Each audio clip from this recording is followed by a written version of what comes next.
जो जिहादी जिस भाषा में समझना चाहता है उस भाषा में उसको समझाना बहुत जरूरी है। और मैं कुछ ऐसे भी कार्यकर्ताओं को चाहूंगा जो एकदम गुरिल्ला युद्ध की तरह पर युद्ध लड़ना चाहते हैं, जैसे ये हाथ से काम होगा ये हाथ को पता नहीं चलेगा। दोस्तों, आज हमारे देश में कानून सबके लिए बराबर क्यों नहीं नजर आता? एक तरफ बजरंग दल और आरएसएस से जुड़े बाद अफराद खुलेआम हथियार बांटते हुए नजर आते हैं, मुसलमानों को धमकियां दी जाती है, नफरत अंगेज बयानात के जरिए देश के माहौल को खराब करने की कोशिश करते हैं, मगर उसके बावजूद न सख्त कानूनी कार्रवाई की जाती है और न ही फौरी उसे गिरफ्तार किया जाता है।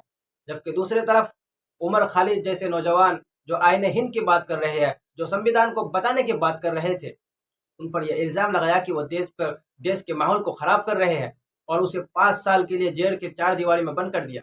कानून के रूह तो ये कहती है कि हर मुलजिम को बरवक्त समात और ट्रायल का हक हासिल हो। उसी केस में उनके साथी को गिरफ्तार किए गए थे और उन्हें जमानत भी मिल गई है, मगर उमर खालिद और शर्जल इमाम आज भी जेल में है।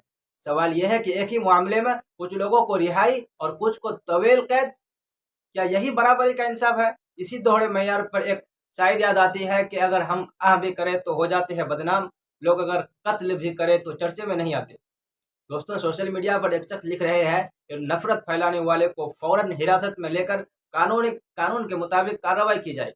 सवाल गाजियाबाद पुलिस से भी है और सरकार से भी कि जब खुलेआम इश्तियाल अंगेजी हो रही है तो कानून क्यों खामोश है? आईने हिंद का आर्टिकल 14 तो कहता है कि सब शहरी कानून के नजर में बराबर है। आर्टिकल 19 नफरत और तशद्दुद पर उकसाने की इजाजत नहीं देता और आर्टिकल 21 हर शहरी को आज़ादी और वक़ार के साथ जीने का हक देता है। फिर ऐसे में ये फ़र्क क्यों? इसी के साथ एक और अहम सवाल हमारी सियासी क़ियादत से भी बनता है, ख़ास तौर पर असदुद्दीन ओवैसी साहब से, जो खुद को मजलूमों की आवाज़ कहते हैं, जो नौजवानों को सियासत में आगे आने की तरगीब देते हैं। लेकिन फिर भी ये सवाल उठता है कि उमर खालिद जैसे लोगों के लिए खुलकर आवाज़ क्यों नहीं सुनाई देती? क्या क़ियादत का मकसद सिर्फ सियासी ताकत है या वाकई नाइंसाफ़ी के खिलाफ खड़ा होना है? हम सरकार हिंद, रियासती हुकूमत और पुलिस इंतजामिया से ये मुतालबा करते हैं कि एक तरफा इंसाफ बंद हो, कानून सबके लिए यकसा हो, लागू हो। अगर आयन को बचाने की बात जुर्म है तो उसकी वजाहत हो, और अगर नफरत फैलाना जुर्म है तो उस पर भी बिला तफरीक सख्त कार्रवाई की जाए, क्योंकि अगर इंसाफ तराजू में झुकता रहा तो किसी एक तबके का नुकसान नहीं होगा बल्कि हिंदुस्तान के जमहूरी ढांचे को नुकसान होगा।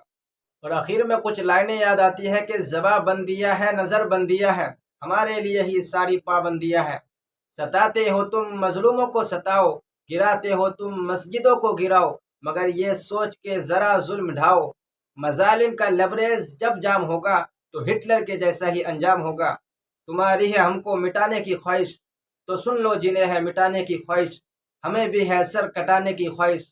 बिहार और यूपी में हम कुछ ना बोले, जो हुआ जुल्म दहली में तो हम कुछ ना बोले, दलितों पर भी जुल्म हुआ तो हम कुछ ना बोले।